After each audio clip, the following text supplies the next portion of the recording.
وَاتْلُ عَلَيْهِمْ نَبَأَ نُوحٍ،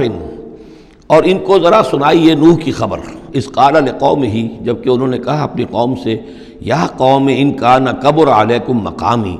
اے میری قوم کے لوگو، اگر تم پر بہت بھاری گزر رہا ہے میرا کھڑا ہونا، و تذکیری بآیات اللہ، اور اللہ کے آیات سے تمہیں نصیحت کرنا، شاق گزر رہا ہے، مذاق اڑاتے ہو تم، مجھ پر آوازیں کستے ہو، تم پر بہت شاق گزر رہا ہے میرا یہ سارا عمل، فعلی اللہ توکلت، تو میں نے تو اللہ پر توکل کیا ہے، فاجمعوا امرکم، تو اپنا سارے جو بھی ذرائع ہیں ان کو جمع کر لو، وشرکاکم، اور تمہارے سارے شریک جو ہیں انہیں بلا لو، ثم لا یکن امرکم علیکم غمۃ، پھر تم پر تمہارا معاملہ جو ہے کسی اشتباہ میں نہ رہ جائے، ثم اقضوا الی ولا تنظرون، پھر جو فیصلہ میرے بارے میں کرنا ہے کر گزرو اور مجھے کوئی مہلت مت دو۔ یہ جو انداز ہے چیلنج کا، اور یہ اس سے پتہ چلتا ہے کس درجے دل دکھ چکا تھا حضرت نوح علیہ السلام کا،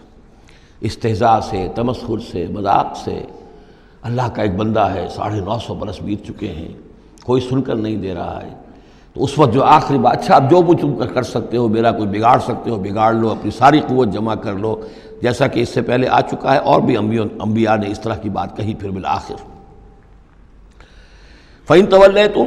اور پھر اگر تم یہ نہ کرو، اگر تم اس کھلے مقابلے میں بھی نہ آؤ، اور اس میں اس بات کا خیال موجود ہے، یعنی اس بات کا امکان موجود ہے کہ ان کے دل میں چور ہو کہ ہم اس کے خلاف کوئی اقدام کریں، اسے قتل کر دیں، نوح کے خلاف کوئی اور ہم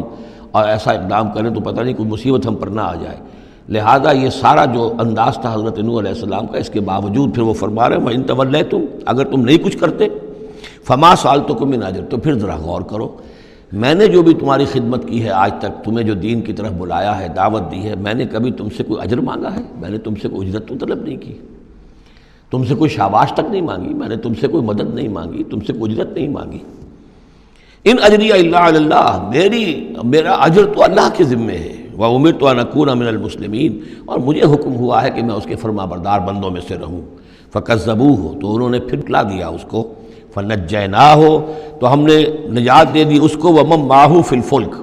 اور جو بھی اس کے ساتھ تھے اس کی کشتی میں، وجعلناہم خلائف، اور انہی کو پھر ہم نے خلفاء بنا دیا زمین کے اندر، پھر انہی کو خلافت عطا کی، انہی کو جانشین بنایا۔ وَأَغْرَقْنَا الَّذِينَ كَذَّبُوا بِآيَاتِنَا، اور غرق کر دیا ان لوگوں کو جنہوں نے ہماری آیات کی تکذیب کی تھی۔ فَانظُرْ كَيْفَ كَانَ عَاقِبَةُ الْمُنذَرِينَ، تو دیکھو کیسا انجام ہوا ان کا جنہیں خبردار کر دیا گیا تھا۔ ثُمَّ بَعَثْنَا مِن بَعْدِهِ رُسُلًا،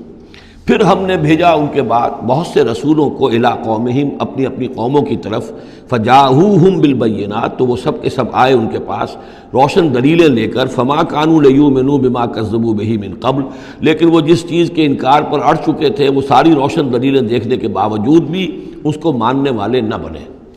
کذالک نطبع علی قلوب المعتدین، اسی طرح ہم مہر کر دیا کرتے ہیں حد سے تجاوز کرنے والوں کے دلوں پر۔